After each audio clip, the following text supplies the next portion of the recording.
সপ্তাহের বেশি আর রান্না হবে না কিন্তু। হ্যাঁ, সেই জন্যই তো হিসেব করছি। বাড়িতে অপ্রয়োজনীয় যা যা জিনিসপত্র আছে সেসব বেচে দেব। আর বেচার মতো কিছুই নেই গো। দেখো, তুমি সব সময় আমার পরেই খাও, তাই আমাদের একটা করে থালা বাটি বেচে দিলে তো কোনো সমস্যা নেই গিন্নি। এই তোমার মাথা না কাজ করছে না। যাও বাইরে ঘুরে এসো, পারলে বাজার থেকে ধার করে হলেও একটু চাল নিয়ে এসো। দেখি যদি কোনো সহৃদয় ব্যক্তি চাল দেয়।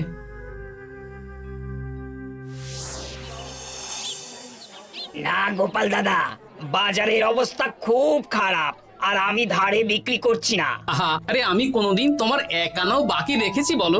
আমি বুঝতে পারছি গোপাল দাদা, কিন্তু আমিও নিরুপায়। গত মাসের বেতন এখনো পাইনি। মহারাজ অনির্দিষ্ট কালের জন্য রাজসভা বন্ধ রেখেছেন।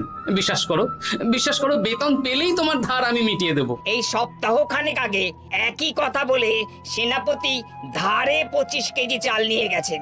এখন ওনার কোনোই পাত্তা নেই। কি যে করি, কাছের বন্ধু বলতে বিজ্ঞানী আর সভাকবি। দেখি ওদের বাড়িতে একবার ঢুঁ মেরে।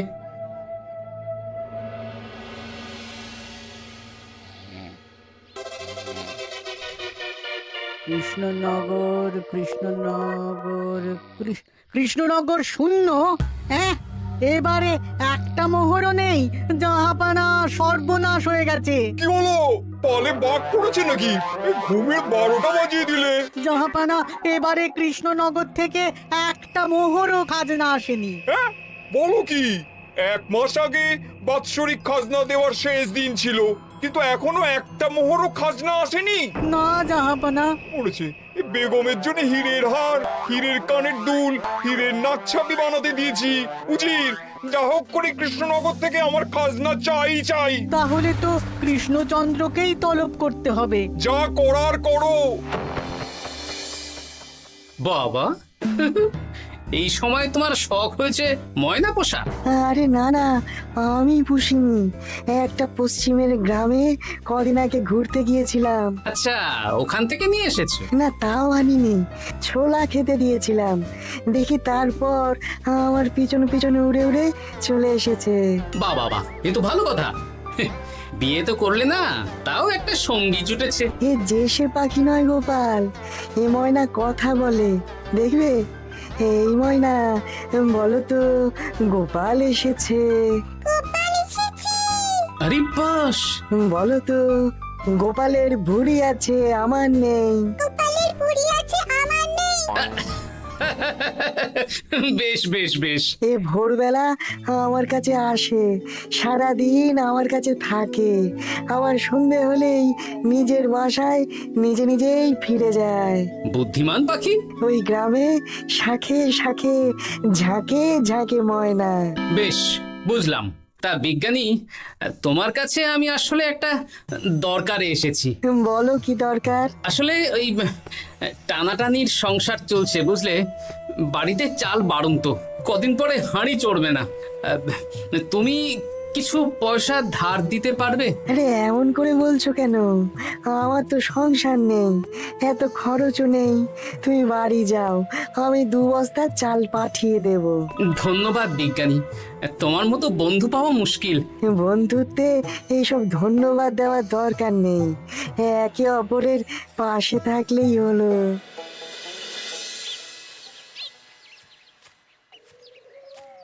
এ কি গো, খালি হাতে ঢুকছো যে? বিজ্ঞানী আমাদের 2 বস্তা চাল পাঠাবে, তাই কিছুটা হলেও চিন্তা কমলো, বুঝলে। ওমা, এই তো সারা বাজার ঘুরে তো ধারে চাল পেলাম না। অগত্যা বিজ্ঞানীর বাড়ি গেলাম। উনি সত্যি তোমার বন্ধু? হ্যাঁ গিন্নি, জানি না কতদিন আমাদের রাজসভার সমস্যাটা চলবে। দেখি অন্য কোনো কাজে লাগতে হবে, বুঝলে। এই দেখো দেখো, যা করে তাড়াতাড়ি করো, এভাবে তো আর চলতে পারে না গো। কি নবাব বাহাদুর আমাকে ডাকছেন? হ্যাঁ, জাহাপনা আপনার উপরে রেগে আছেন। অতি সত্বর আপনাকে দেখা করতে বলেছেন। এবারে চাষাবাদের মন্দার কারণে রাজস্ব আদায় তেমন ভালো হয়নি, তাই খাজনা পাঠাতে পারিনি। আর কিছুদিন অপেক্ষা করতে বলুন, আমি ঠিক খাজনা পাঠিয়ে দেব। এখন আর খাজনা নিয়ে কথা বলবেন কিনা জানি না। আপনাকে নবাব এই আদেশ পাঠিয়েছেন আপনি 2 দিনের মধ্যে নবাব বাহাদুরের সাথে দেখা করবেন। আচ্ছা ঠিক আছে।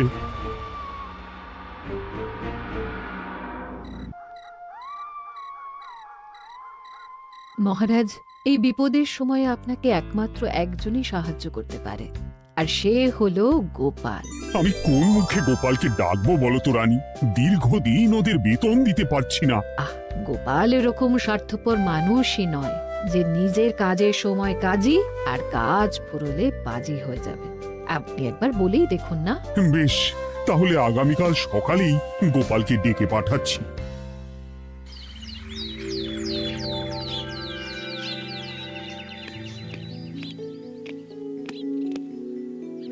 আসতে পারি মহারাজ? হ্যাঁ গোপাল, এসো এসো।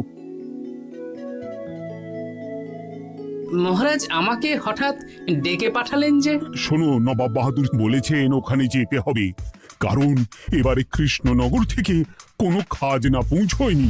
মহারাজ, আপনি গেলেও বিপদ, না গেলেও বিপদ। হ্যাঁ, সেটাই তো আমাকে সবচেয়ে বেশি ভাবাচ্ছে, কিন্তু না গেলেই যে নয়। তাহলে এক কাজ করি মহারাজ, আমিও বরং আপনার সাথে যাই।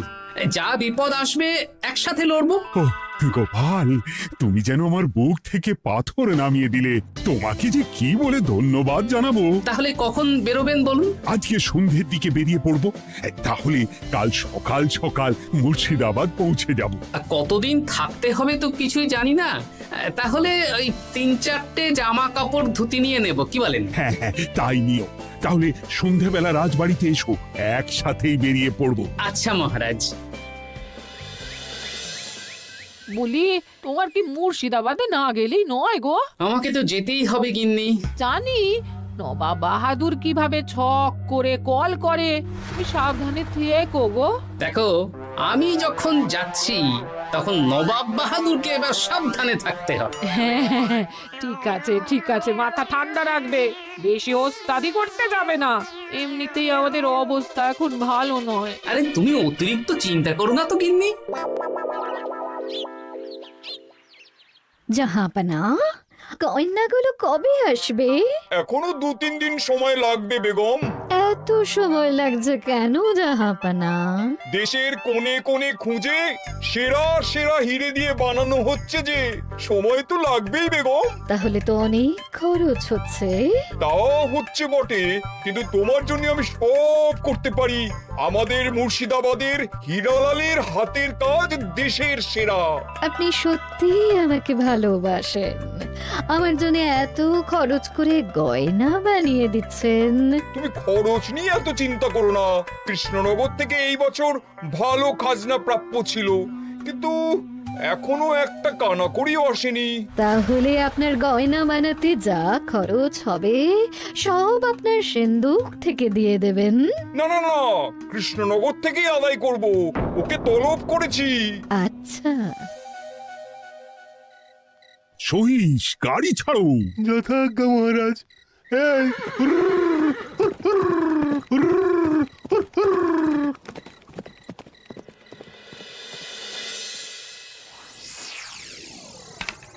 এত রাতে আবার কে এলো রে বাবা? খুলছি খুলছি।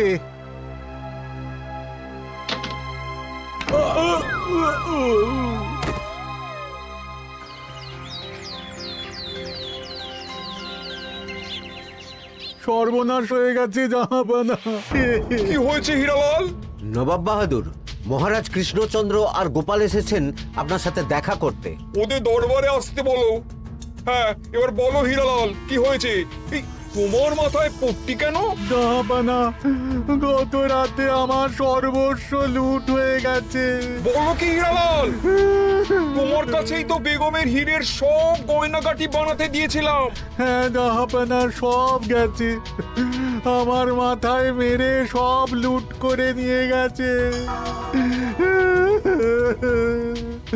এবার আমি কি করব জাহাপানা? বেগম সাহেবা, আপনার গয়না যে হীরালাল শেখরার কাছে জাহাপনা বানাতে দিয়েছিলেন, ওনার সব লুট হয়ে গেছে। মানে? আমি এক্ষুনি নিজের কানে শুনে এলাম, এখন হীরালাল শেখরা এসেছে। আমি এক্ষুনি যাচ্ছি। কি করব জাহাপানা, আমার তো সব শেষ হয়ে গেল। আমি কোনো কথা শুনতে চাই না, আমার ওই হীরের গয়নাগুলো চাই। চাই বললেই তো পেয়ে যাবে না। এখন এই গয়না শুধু নয়, হীরালালের সব সোনা দানা চুরি হয়ে গেছে। সেগুলো খুঁজে পেতে হবে। বিগত কয়েক বছর আমার মুর্শিদাবাদে কোনো চুরি ডাকাতি হয়নি। প্রত্যেকটা গ্রামবাসী সুখে শান্তিতে আছে। বাইরের কোনো শত্রু আসারও সুযোগ নেই। গ্রামের সীমানায় দিন রাত প্রহরী থাকে। যদি এসেও থাকে পালাতে পারবে না। এবারে তাহলে চোরটা কে বুঝবো কি করে? এসব সামান্য চোর ধরার কাজ আমার কাছে নস্যি। জাহাপনা, আপনি যদি কৃষ্ণনগরের এবছরের খাজনা মকুব করে দেন, তাহলে আমি চোর ধরার ক্ষেত্রে সাহায্য করতে পারি। ঠিক আছে কৃষ্ণচন্দ্র, তোমার এই গোপাল যদি চোর ধরে দিতে পারে তাহলে এবছরের খাজনা মুকুব। আগে আমি ওই শ্যাকরার সাথে একান্তে কিছু কথা বলতে চাই। বেশ, প্রহরী প্রহরী, তুমি গোপাল আর শ্যাকরাকে একটা ঘরে নিয়ে যাও। আসুন। এবার আপনি চুরির ঘটনাটা বলুন। চুরি না, ডাকাতি। সে যাই হোক, বলুন বলুন। গতকাল রাতে, তারপর সকালে জ্ঞান ফিরে ঘরে গিয়ে দেখি সব ফাঁকা। আমার ঘরের সাথেই লাগোয়া দোকান।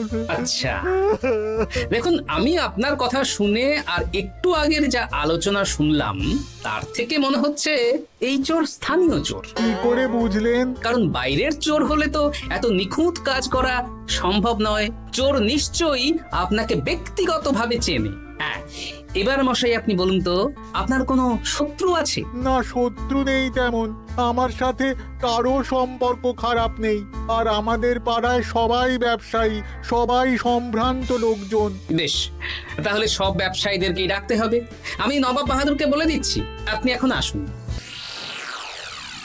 নবাব বাহাদুর, আপনি ওই গ্রামের সকল ব্যবসায়ীদের আপনার মহলে ডাকার ব্যবস্থা করুন। সবাই কিন্তু বেশ সম্ভ্রান্ত ব্যবসায়ী। সে হোক না, ওই গ্রামে তো সবাই ব্যবসায়ী, আর বাইরের কোনো লোক গ্রামে ঢোকেনি বা বাইরেও যায়নি। তাই যদি কেউ চোর থেকে থাকে তাহলে ওই ব্যবসায়ীদের মধ্যেই আছে। বেশ, আমি সবাইকে আমার মহলে নিয়ে আসার ব্যবস্থা করছি। আর একটা ফাঁকা বড় ঘর চাই, যেখানে চোর ধরার পরীক্ষা হবে। আর সেই ঘরে আমাদের কৃষ্ণনগরের ঘোড়া চোর ধরবে। হ্যাঁ, ঘোড়া চোর ধরবে? হ্যাঁ, যে ঘোড়ার গাড়িতে আমরা এসেছি সেই ঘোড়া। যদি চোর না ধরতে পারো তাহলে পুরো খাজনা তো গায়ের জোরে নেব, সাথে সাথে কৃষ্ণনগরটাও কেড়ে নেবো। আমার উপর একটু ভরসা রাখুন নবাব বাহাদুর, আর যা বললাম করুন। বেশ, শুনুন, এই ঘরে আমার এক প্রিয় ঘোড়া আছে, আর সামনে একটা বালতিতে ছোলা সেদ্ধ রাখা আছে। আপনারা সকল ব্যবসায়ীগণ একে একে যাবেন, দরজা ভিতর থেকে বন্ধ করবেন, আর ঘোড়াকে এক মুঠো করে ছোলা খাইয়ে ফিরে আসবেন। তারপর কি বাড়ি চলে যাব? না, সবার ছোলা খাওয়ানো হয়ে গেলে আমি ঘোড়ার কাছে যাব, আর ঘোড়া কানে কানে আমাকে বলে দেবে কে চোর। তাহলে আর দেরি কেন, সবাই একে একে যাও।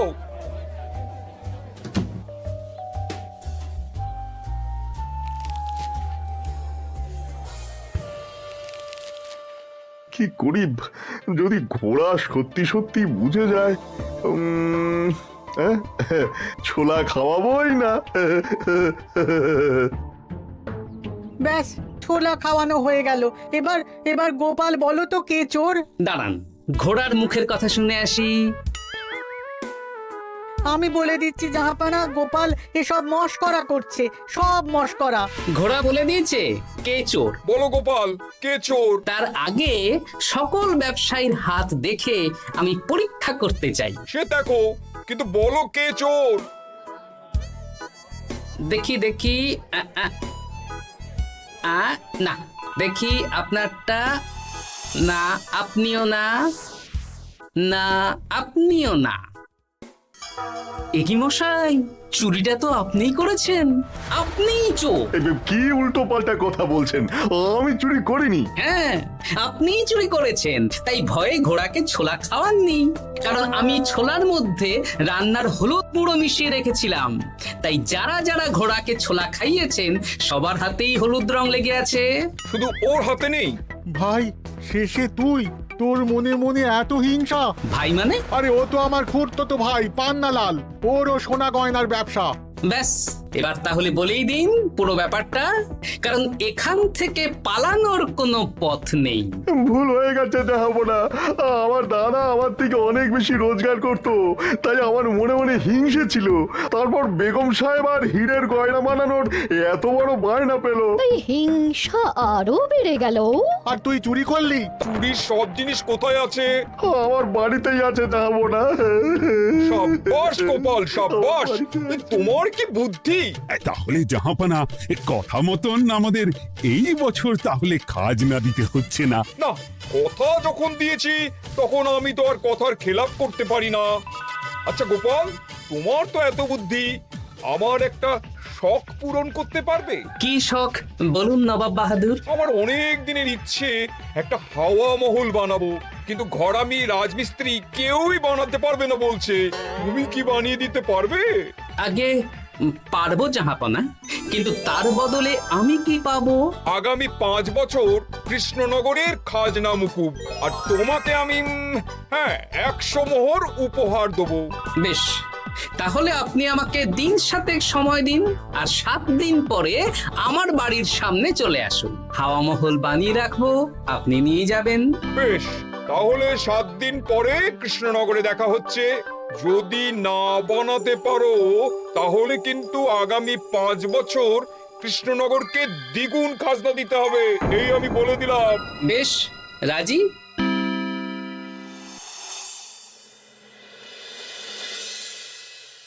বেশ তো বড় মুখ করে বলে দিলে হাওয়া মহল বানাবে। রাজি রাজি।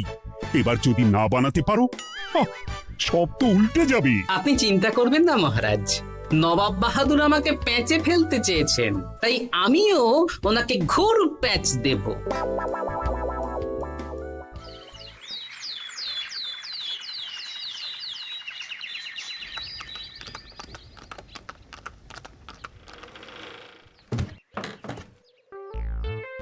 কি গোপাল, আরে কোথায় আমার হাওয়া মহল?